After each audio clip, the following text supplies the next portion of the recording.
Chapter 166, Take Advantage of You. Laura frowned. Why do you always need benefits? If there's no benefits, won't you help me? Originally, if you were my wife, I could help you do anything without any conditions, but now you don't agree to marry me, so I can only take advantage of you using any opportunity. After all, I'm a merchant, so not making a loss is my motto. What kind of merchant? You are evil merchant.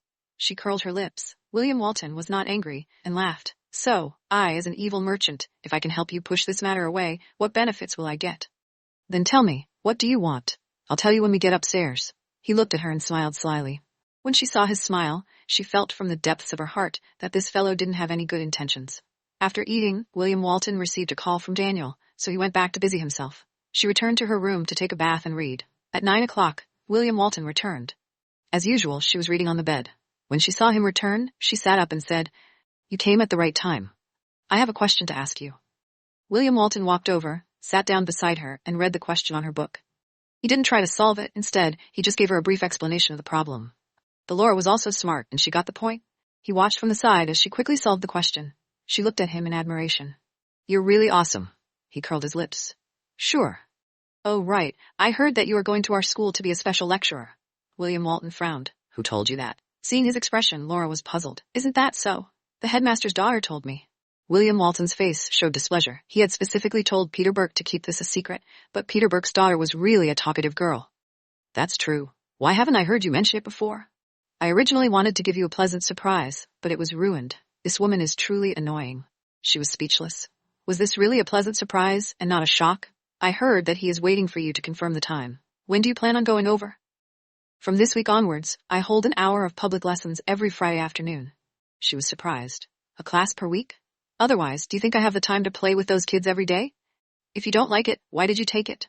William Walton moved closer to her. He smiled evilly and said, "To get closer to you." He then raised his eyebrows and said, "All the students and staff of Philadelphia University can attend my class.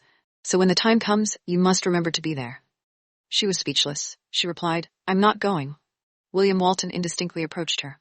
"Could it be that you just want to listen to him lecture you in your bed?" Her face flushed without warning, and she hurried to avoid him. However, he forcefully pulled her and pressed her onto the bed, kissing her lips. She struggled to free herself from his embrace. "William Walton, don't," he said in an ambiguous tone. "I've said this before. As long as you don't want to, I won't force you. But now you must give me this kiss, because this is the condition for me to help you reject the poster."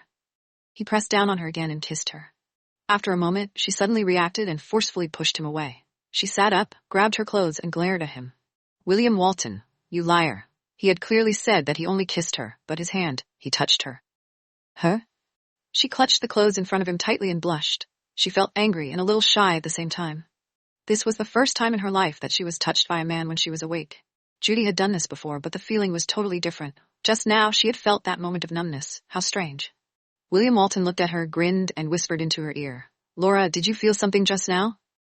"William Walton, if you continue to speak such nonsense, I will definitely not be courteous to you." William Walton shamelessly lied back. "Come, bully me as you please. I won't resist you." She really wanted the Mr. Walton in the eyes of others, but why wasn't the one in front of her right now? Seeing her helpless expression, William Walton smiled as he sat up and pinched her cheek. "You are done. Tell me, when you were with Avery Harris, what did you do?" "Avery Harris is more sincere than you. At least he won't do anything to me." "That means he doesn't love you that much." She stared at him. "I think it's because he respects me." "Don't associate love with respect. I respect you as well. However, if a man doesn't even have the thought of throwing himself onto a woman he likes, can he still be considered a man?" "You're full of nonsense." "Heh, what I said was the truth. The reason why Avery Harris can endure it is because he isn't sure if he will be responsible for the rest of your life after throwing himself at you. But I can. Will you marry me?" She glared at him. "Your mouth is used especially to against me? I'm going to study, so don't talk to me." She picked up the book and read, refusing to continue the conversation with him. He really was too good at brainwashing. Why did she feel that his words were wrong every time he started, but as he continued to speak, she would more and more agree with his words? William Walton lovingly rubbed her head. "Then I'll go take a bath." She let out a gentle sigh as he entered the bathroom. She placed the book on her lap and gently caressed her lips, a hint of doubt appearing in her eyes. Why? She liked his kiss more and more. She must be crazy. When William Walton came out, he saw the tip of her pen answering the questions on the paper. He sat down on the bed. "Is there anything else you don't know?" Shaking her head, she looked at him and asked, "By the way, on the day we were drinking, have we really seen the principal's daughter?" And I said, "She's a ghost?" William Walton thought about the scene from that night and could not help but laugh. Yes. What are you laughing for? At that time, you thought that I was entangled by a female ghost, and you were so afraid that you pulled me to your side to protect me. You look really adorable. She stared at him tenderly, blushing. Why he always talked about something embarrassed? Bad man. She said angrily. Then don't you think that the principal's daughter is really good, looking, and is especially suitable for you? She really worships you, the legendary student. She's infatuated with you extremely. William Walton curled his lips, looking extremely happy. So it turns out that the way you're jealous is even cuter than protecting me. Chapter 167. The medicinal fragrance is very charming. She looked at him. William Walton, you can't have something serious to say. I don't know either. When I was by your side, I didn't even want to say anything proper. I wanted to commit a crime the moment I saw your face. Your medicinal fragrance is very charming, didn't I tell you? She was speechless. She pulled up the blanket and pulled it towards him. Stop talking. Go to sleep. William Walton looked at her embarrassed and anxious appearance before lying down. Laura, she stared. What now? Let's sleep together. I still need to look at it for a while. He took out the book in her hands and placed it on the bedside table. He reached out and pulled her wrist, forcefully pulling her into his embrace. I found out that you're a woman with a poor brain. What's the use of reading so many books? Isn't it more reliable to tie me to you? Don't you think that I'm more useful than your job? Work makes me happy, she said, struggling to get up. But he was too strong, and his arm was like a steel bar around her. William Walton said, The night before yesterday, when you were in my embrace, you were also very happy. She raised her head and quickly covered his mouth with her hand. Sleep now. Don't talk anymore. William Walton smirked and loosened his arm around her, allowing both of them to feel more comfortable. Only because his strength was still there, she was not able to escape from him. She laid her head on his chest, listening to the powerful heartbeat. Slowly, she became behaved. When they woke up, the two of them changed their positions. William Walton reclined flat on his back, with one arm under her neck. Laura turned to his side, half hugging him. As soon as she opened her eyes, she released him and left his arms. Just as she was about to get up, William Walton kissed her on the forehead. Good morning. She sat up and straightened her messy hair. Good morning. William Walton stood up, covered his right shoulder with his left hand, and twisted his right arm. Did I hurt your arm? She asked. It won't hurt so much, it's numb, he said while curling his lips. No wonder people say you are smart. Your head, it's pretty heavy. He rubbed her head and said, Come, help me pinch and make it up to me. She stood up and put her hand on his shoulder. William Walton was just feeling shocked. Why was this little girl so obedient today? However, she suddenly exerted her strength and slapped him on the shoulder. You deserve that. You should go back. She rolled her eyes. This man was so despicable. He deserved to be scolded. She got out of bed and went to the bathroom to wash up. Seeing that the bathroom door was closed, William Walton raised his eyebrows.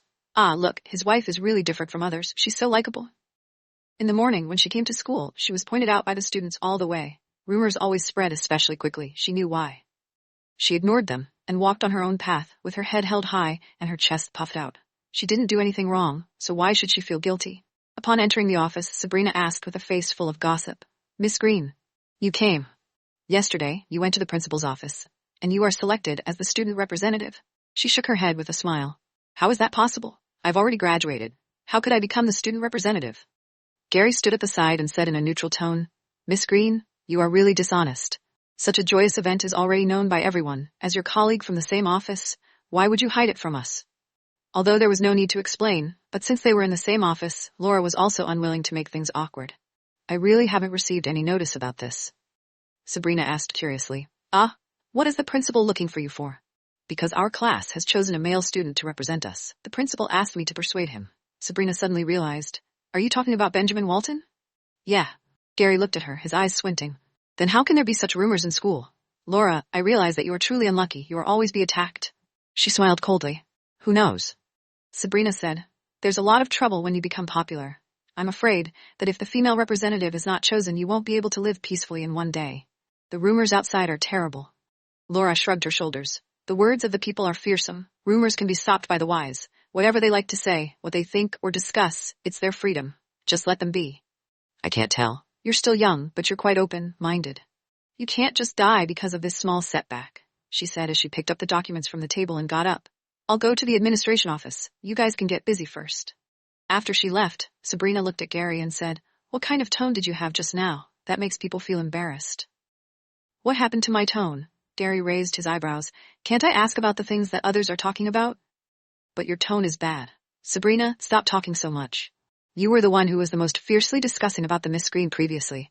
Don't tell me you forgot your words just because the scarf you took yesterday? What do you mean by that? Sabrina said in annoyance. Gary grunted and stood up. As he walked out of the office, he said, You know what I'm talking about. When she slammed the door and walked out, Sabrina scolded him.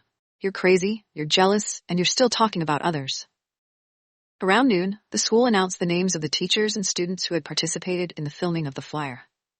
There were no Laura in the book, but rather, it was the newly advanced financial department's beauty that was chosen. Rumors of her rose in a single night and died out in the next. There were some rumors that really came and went so quickly. The moment she saw the list of names being announced, she sent William Walton a message. A capable capitalist, your work efficiency is really high. Thank you very much. Very quickly, William Walton called. She picked it up and William Walton said, How is it? Do you want to treat me to a meal? You already took away the gift of gratitude last night. What do you want me to treat you to? I found out that your purse is much more important than your chastity. She thought, nonsense. Money is her god of omnipotence. She could live out her life without getting married, but she didn't want to live without money. What did you tell the principal? I said that my woman should not show her face before the public. I told him to stop thinking about you. She pouted. Stop teasing me. What exactly did you say? Are you sure I'm teasing you? You clearly know that I don't like others to guess at our relationship. How could you say that? William Walton raised his eyebrows. It looks like you still have a bit of conscience. You know that I'm sincerely good to you, and that I'll think about everything for you. She naturally knew that.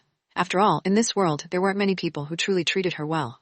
Thus, she was truly grateful to him. No matter what, she was willing to help him. However, some words of gratitude were not suitable to be said on the surface. She said, So, what exactly did you tell the principal?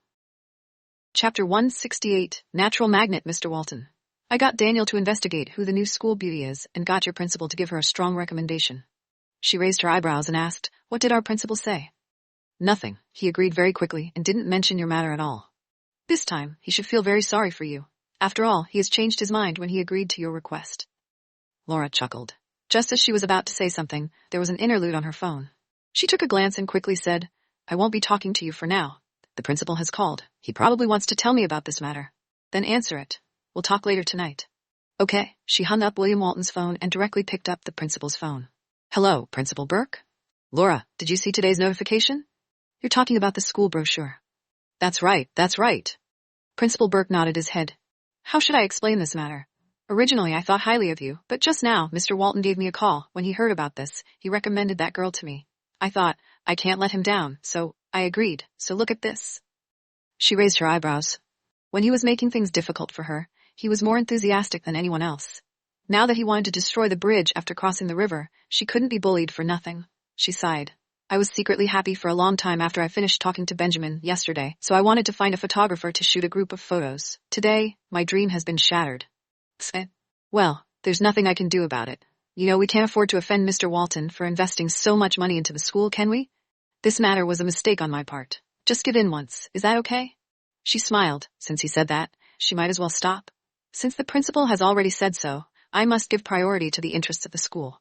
Don't worry, Principal. I'm not a stingy person. There's no need to fight over this opportunity with the students. Oh yeah, let me ask you something. Have you ever heard Benjamin mention what is the relationship between Third Master and that girl?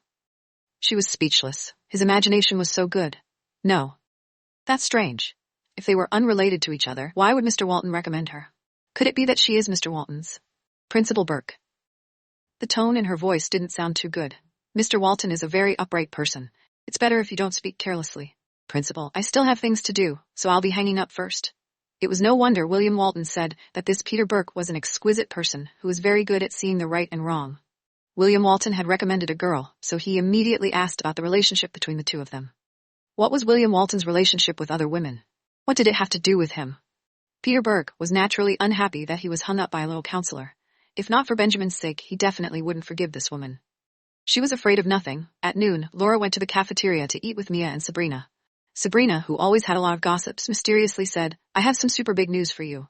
Mia laughed. Each new from you is huge. Mia, don't laugh at me. It really is a super big one this time. President of the Waltons Group, the legendary Mr. Walton is coming to our school to be a special lecturer. Do you know how many students are registering to listen to his lessons? She could imagine it. There must be a lot of them. Mia was surprised. Is this news of yours true? Look at you. How could I lie to you? There's already a registration invitation on the school forums. Wow, Mia exclaimed. I want to go. Sabrina nodded furiously. That's right. Even if you don't understand anything, go and take a look at this shining CEO. After all, this is not someone you can casually meet. I've heard that anyone can attend this CEO's class. Mia looked at her. Miss Green, are you going to listen? She didn't want to sound too high and mighty, so she hurriedly said, Of course I want to, but I'm afraid there will be a lot of people in the multimedia classroom. Didn't Sabrina feel surprised by the number of applicants? Sabrina hurriedly nodded her head. It really is a lot. Oh my God, the number of people registered on the forum has already reached more than 1,000. How can a multimedia classroom that can accommodate 300 people hold so many? Mia sighed. Looks like we really don't have any chances. We can't just snatch the opportunity away from the students just to look at the men, right? Sabrina shook his head. No, I want to go, I must go, and on that day I must dress up beautifully. Mia was puzzled. What, you are planning to seduce the CEO? Sabrina blinked. Can't I? Cough, cough, cough. Her words almost made her choke on her porridge. Beside her, Sabrina patted her back. Miss Green, you aren't ridiculing me, are you? She waved her hand as she wiped the corners of her mouth. How could that be? The porridge is too hot.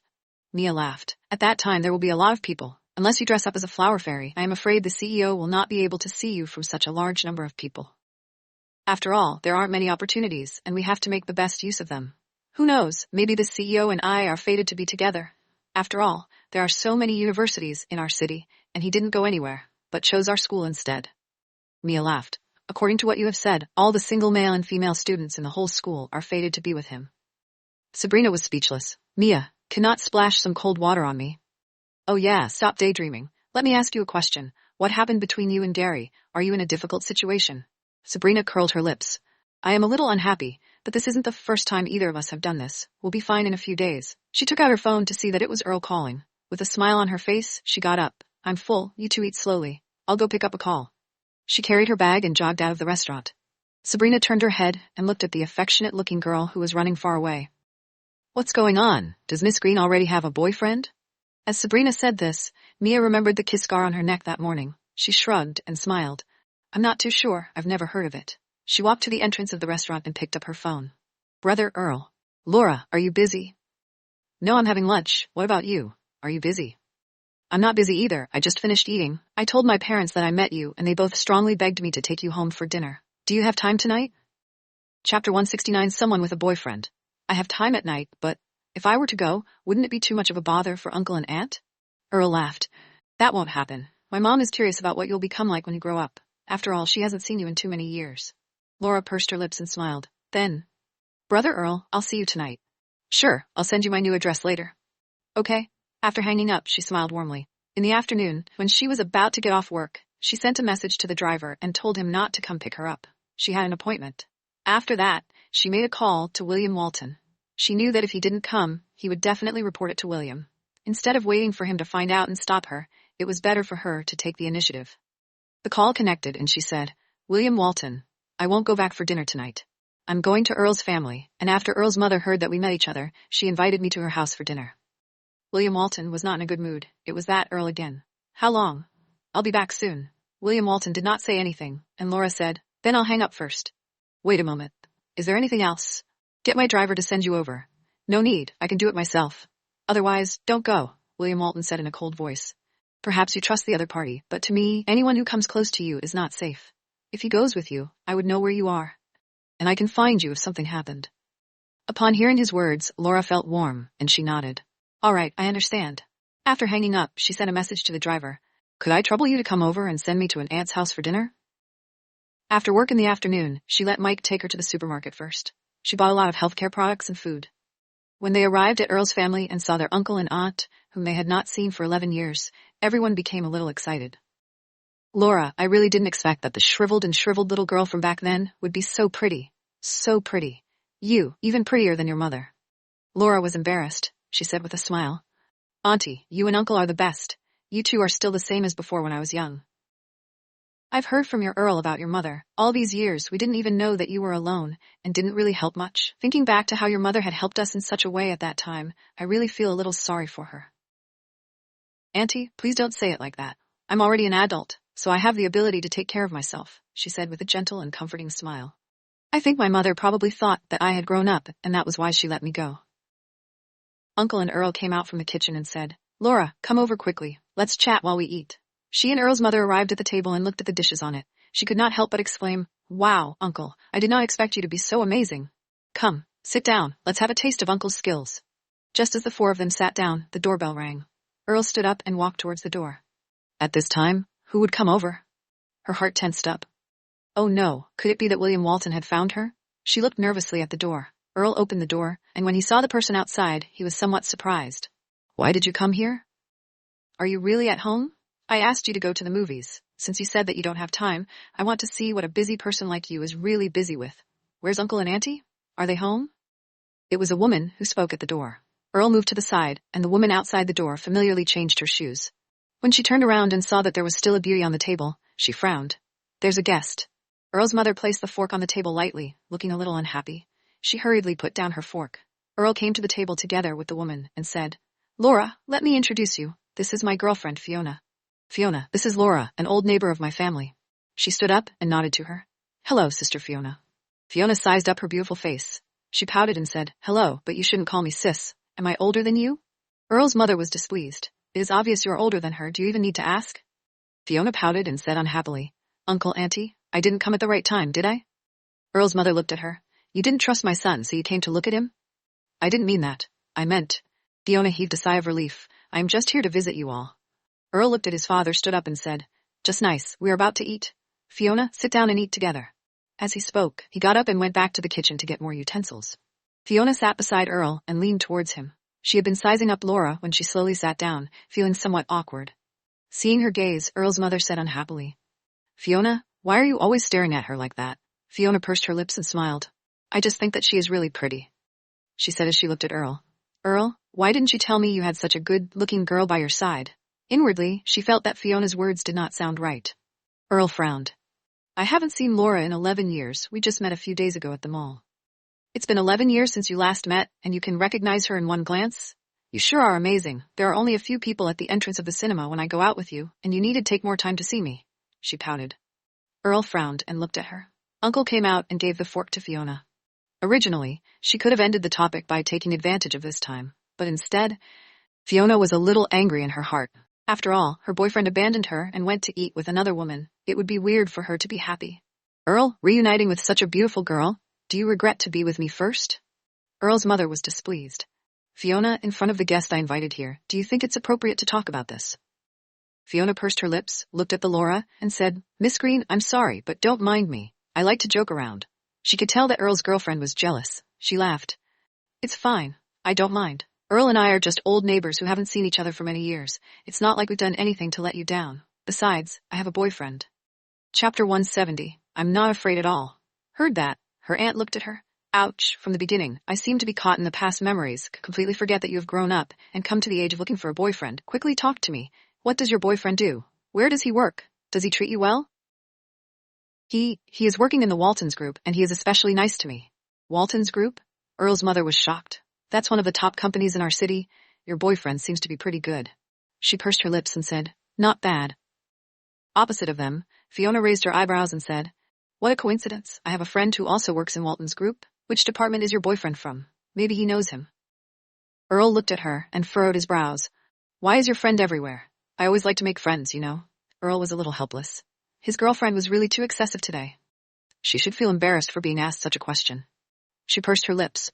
They probably don't know each other. In my boyfriend's department, there are very few people. My friend is from the HR department. Even if your boyfriend's department has fewer people, he will definitely know him. Just say it. Perhaps my friend can help your boyfriend in the future. Fiona said, Don't you have a good relationship with Earl's family? Could it be that you have a boyfriend and have to hide him from them? Or you never treat them as your families? I didn't mean it that way, she said as she looked at her uncle and auntie. I was just thinking that I came to visit you. There's no need to talk about my boyfriend. We aren't married after all and are still dating right now. You will be worried if I tell you. Her uncle said, Laura, there's no need to force it. For this kind of thing, if you don't want to say it, you can also not say it. When you get married, you can just inform us and we'll be very happy, right? Earl's mother nodded. That's right. Come, let's not talk about this anymore. Let's eat. Fiona was displeased. She frowned. Uncle, Aunt, what you're saying is not right. It's just that Miss Green is dating someone, and you guys like her so much. That's why you should ask about him. What if Miss Green is tricked by someone? Hearing Fiona's words, Earl's mother looked to her husband and felt that her words made sense. Her mother was no longer around. She was alone now, and she was so good looking. What if? Had she really been tricked by a boy? Laura, is your boyfriend reliable? Is his job official? She looked at Fiona. She could understand Fiona, but Fiona seemed to be too extreme. She pursed her lips and asked Earl's mother, Auntie, if you don't mind, how about I invite my boyfriend to have a meal with everyone? Firstly, just as she said, I want you to help me check. Secondly, I can dispel the doubt she has for me and let her feel more at ease with Earl. Fiona said in disdain, I never said that I suspect you. Just because you don't say it doesn't mean that you don't want to, she said with a warm smile. She did not want to make things difficult for the people of Earl's family. She got up, went to the window and took out her phone, then called William Walton. The call connected. She asked, What are you doing? I just got home. What, you're coming back? Not yet. I was thinking, if you haven't eaten, why don't you come to my uncle's house and eat with us? On the other side of the phone, William Walton raised his eyebrows. Oh? She took a deep breath. Earl's mother knows that I have a boyfriend and wants to help me investigate you. You can't be so unbridled just because I don't have parents, right? Hearing her words, William Walton immediately understood what she meant. It seemed like the role she arranged for him tonight was boyfriend. Even though this character wasn't strong enough, he was quite satisfied. At least, when she needed a boyfriend, she would think of him. I'll be there soon. I'll send you the address. No, I know where you are. After William Walton finished speaking, he hung up. Thinking about the driver downstairs, she couldn't help but shake her head and smile. That's right. How could he not know? She turned back to the table. Fiona hugged her chest with a haughty look on her face. Miss Green, I think you're mistaken. I don't suspect you in any way, and the reason why I'm doing this is only because you're the daughter of Earl's old neighbor, and I'm his girlfriend. I'm just standing in his position, thinking for your sake. The corner of her mouth twitched. Yes. Who could believe it? A person who had met her for the first time and talked for her own good with a gun in her hand. She would never believe it. Earl's mother said, Fiona, you. Stop talking and eat more. Fiona frowned. Auntie, don't tell me you also think that I did this on purpose? Amongst the people present, was there anyone who was still unable to see through her thoughts? Her hostility was obvious. Seeing that no one said a word, Fiona said, That's not what I meant. She looked at her and said, Miss Green, you also know that there are many young ladies who covet him when he is a manager in a shopping mall. I am used to being vigilant when talking to others. If I made you feel unwell just now, I apologize. Earl looked at Fiona. Stop talking. Fiona frowned. She was slightly unhappy. It was clear that their entire family was protecting this little girl, but she was clearly Earl's girlfriend. All right? She looked at Earl in shock and said, Wow, Earl, you're the manager of Grand City's merchant shop. Awesome. Fiona raised her eyebrows proudly, but said, So tell me, how can I not feel pressured?